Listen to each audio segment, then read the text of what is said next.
At exactly 7 p.m., the ballroom lights turned on. Everything was ready.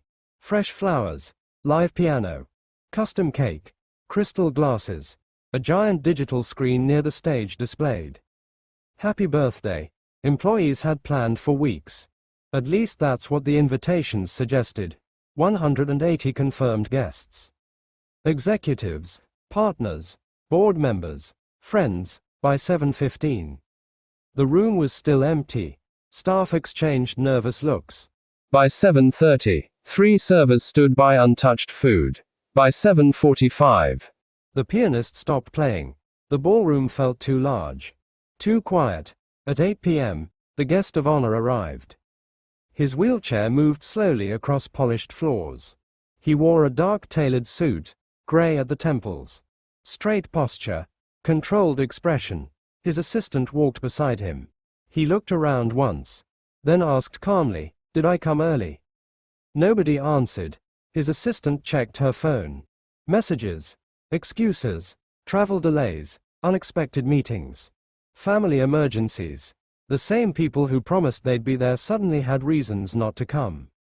He smiled politely. Not surprised. That was the worst part. He wasn't surprised. 5 years earlier, a highway accident changed everything. he survived, but lost movement in both legs.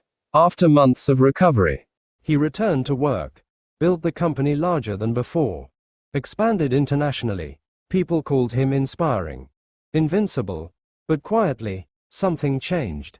Meetings became shorter. invitations disappeared. People respected his title. Not his presence. His assistant looked devastated. "We can reschedule." He shook his head. "No," she looked down. He smiled. People showed up. She frowned. He looked around. "You're here." She nearly cried. He rolled toward a table and poured sparkling water. Then laughed softly. This might be the first birthday in years with no speeches.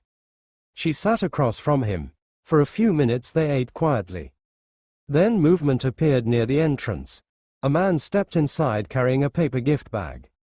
Casual clothes. Simple jacket. Holding the hand of a little girl. Security moved immediately. Private event. The man stopped. "Oh." He looked embarrassed. "I think I have the wrong room." The assistant walked over. "This is a private company event." The man nodded. "Sorry." The little girl looked inside. Then whispered, "But there's nobody here." The room became awkwardly silent. The man smiled apologetically.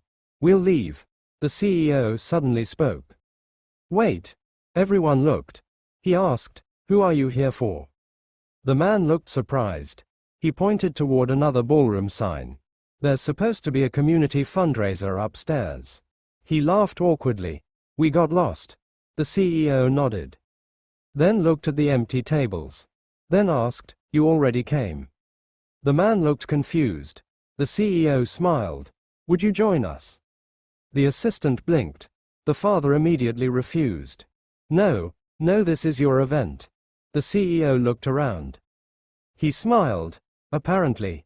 Silence. The little girl looked at her dad. Then at the giant birthday screen. Then quietly asked, "Is today your birthday?" The CEO nodded. She smiled. "Happy birthday." That hit harder than expected. The father hesitated. Then said, "If you're sure." 10 minutes later, they sat together. The father introduced himself. 34. Single dad. Delivery driver. His daughter talked non-stop. She asked questions nobody asked adults. Do wheelchairs go fast? Do you still work? Do rich people eat cake? The CEO laughed more in 20 minutes than he had in months. The assistant watched quietly. At one point the father apologized. "My daughter talks too much." The CEO shook his head. "No, pause. She talks like people still matter." Dinner continued. The father explained life wasn't easy. His wife passed away years earlier. Since then, everything became schedules. School pickups, bills, work, no family nearby. No time. The CEO listened carefully, then asked, "Do people help?" The father laughed. "People say they will." That answer sat in the air. Later, The little girl disappeared. Everyone panicked briefly, then found her near the stage. She held the microphone. She looked nervous, then said, "Can I sing?" Nobody stopped her. She sang. Not perfectly. Not dramatically. Just a simple birthday song. One voice. Inside a giant empty ballroom. By the second line, the assistant cried. By the last line, the CEO looked away. Nobody said anything afterward. The little girl walked over and handed him a folded paper. Inside, a drawing. A man in a wheelchair. A man standing. A little girl between them. Above it, nobody should eat birthday cake alone. The CEO stared at it, then quietly asked, "What do I owe you?" The father laughed. "Nothing." The CEO looked confused. The father shrugged. "You invited us." They stayed another hour. Talked, ate cake, shared stories, before leaving. The father thanked him. The CEO said, "No." He looked around the empty room. "Thank you." 3 days later, the father got a phone call. The company wanted to meet. He assumed something was wrong. He arrived nervous. The CEO waited in his office. Same calm expression. He placed a folder on the table. Inside, health insurance, flexible work, education support, a community outreach position. The father looked confused. "What is this?" The CEO answered, "A job." The father blinked. "Why?" The CEO smiled. "Because I watched a room full of successful people disappear." Pause. And one exhausted father show up for someone he didn't know. The father looked speechless. The CEO continued.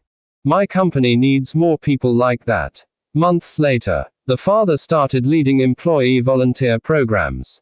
The little girl became unofficial office royalty. And every year, on the CEO's birthday, there was one rule: no executives, no business speeches, only people who actually wanted to be there. And every year, one little drawing stayed framed behind his desk. Nobody should eat birthday cake alone. Welcome to Satri Vault Network. Subscribe for more unforgettable stories.